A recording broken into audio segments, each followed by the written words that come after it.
यामी गौतम को ईडी का समन। Foreign exchange management act से रिलेटेड मामले में बयान दर्ज करने के लिए कहा। कंगना रनौत और तापसी पन्नू ने एक दूसरे पर साधा निशाना। कमाल आर खान ने रणबीर कपूर के कैरेक्टर पर उठाए सवाल। केआरके का दावा कि देश में सिर्फ वही कंगना का ट्विटर अकाउंट चालू करवा सकते हैं। देखिए इस हफ्ते की 10 कंट्रोवर्शियल खबरें।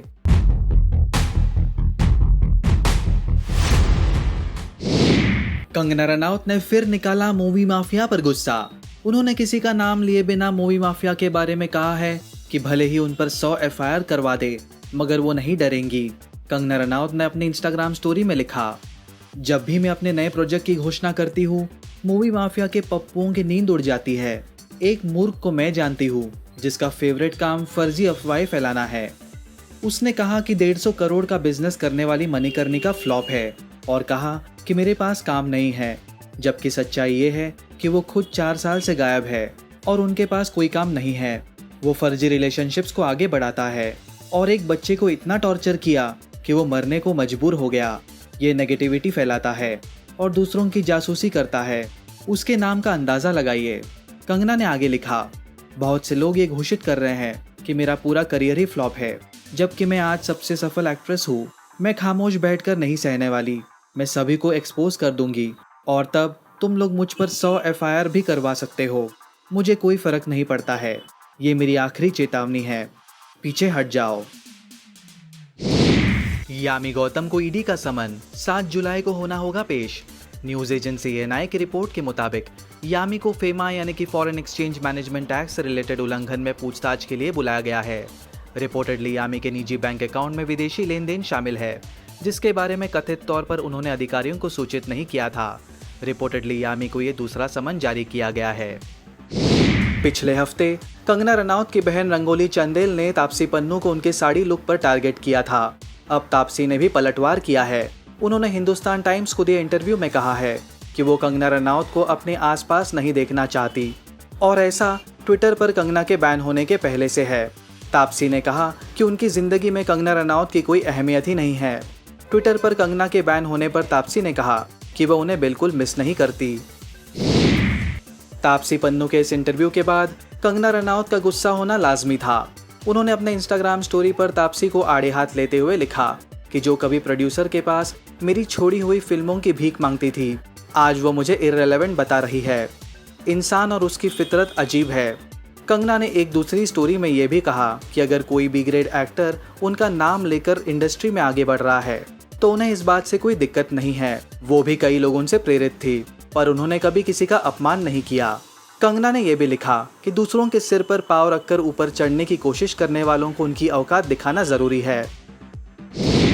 केआरके ने साधा रणबीर कपूर पर निशाना। उनके कैरेक्टर और निजी जिंदगी पर मारा ताना।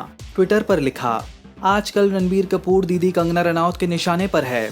कंगना इशारों ही इशारों में रणबीर कपूर की पोल खोल रही है और दुनिया को बता रही है कि रणबीर कितना बड़ा ठरकी है। मैं रणबीर से यही कहूंगा कि भाई साहब हर जगह क्यों ट्राई करते हो, कहीं तो कंट्रोल कर लिया करो मेरे भाई। अब कंगना रनौत से भिड़ गए कमाल आर खान। केआरके ने ट्विटर पर लिखा कि कंगना की आने वाली सारी फिल्में फ्लॉप होंगी और वो सिर्फ नफरत फैलाना चाहती है। बताते चले कि केआरके ने 27 जून को अपने एक ट्वीट के जरिए कंगना की फिल्मों का मजाक उड़ाया। उन्होंने कंगना की अगली फिल्म इमरजेंसी को रिलीज से पहले ही फ्लॉप का टैग दे दिया है। केआरके ने कंगना रनौत के ट्विटर सस्पेंड को लेकर ट्वीट किया है। केआरके ने कहा है कि वो कंगना का ट्विटर फिर से चालू करवा सकते हैं। केआरके ने ट्वीट करके लिखा है, देखिए बातें तो कोई भी बना सकता है कि मैं ये कर सकता हूँ, वो कर सकता हूँ। रंगोली चंदेल और कंगना रनौत दोनों के ट्विटर अकाउंट सस्पेंड हो गए हैं। अब चालू कराकर दिखा दे, गवर्नमेंट चाहे तो भी नहीं होगा। ये काम देश में सिर्फ केआरके ही कर सकता है। कुछ समय पहले खबर आई थी कि करीना कपूर खान ने एक फिल्म में सीता का रोल करने के लिए 12 करोड़ रुपयों की मांग की थी, जिसके बाद विवाद खड़ा हो गया। अब तापसी पन्नू ने करीना कपूर खान को सपोर्ट किया है। बॉलीवुड बबल के साथ इंटरव्यू में तापसी पन्नू ने कहा, अगर किसी मेल स्टार इस जगह पर होता जिसने किसी रोल के लिए खास फीस मांगी होती तो हम कहते कि इसकी मार्केट वैल्यू बढ़ गई है, जैसे उस मेल स्टार ने सही में जिंदगी में कुछ बहुत बड़ा प्राप्त कर लिया हो। लेकिन क्योंकि एक महिला ज्यादा पैसे मांग रही है तो लोग उसे मुश्किल, बहुत ज्यादा डिमांड करने वाली बताएंगे। ऐसा हमेशा से होता आया है। बॉलीवुड एक्ट्रेस मंदिरा बेदी के पति राज कौशल ने हमेशा के लिए इस दुनिया को अलविदा कह दिया। महिमा चौधरी उन्हें याद करने के दौरान ट्रोल हो गई। वो 1 जुलाई की दोपहर मुंबई में बच्चों के साथ स्पॉट हुई। वीडियो में महिमा राज को याद करते हुए उनके निधन पर दुख जता रही है, लेकिन उनके चेहरे के एक्सप्रेशंस और बॉडी लैंग्वेज को सोशल मीडिया यूजर्स ने नोटिस किया और उन्हें इनसेंसिटिव कह दिया। हो गई बुरी तरह से ट्रोल।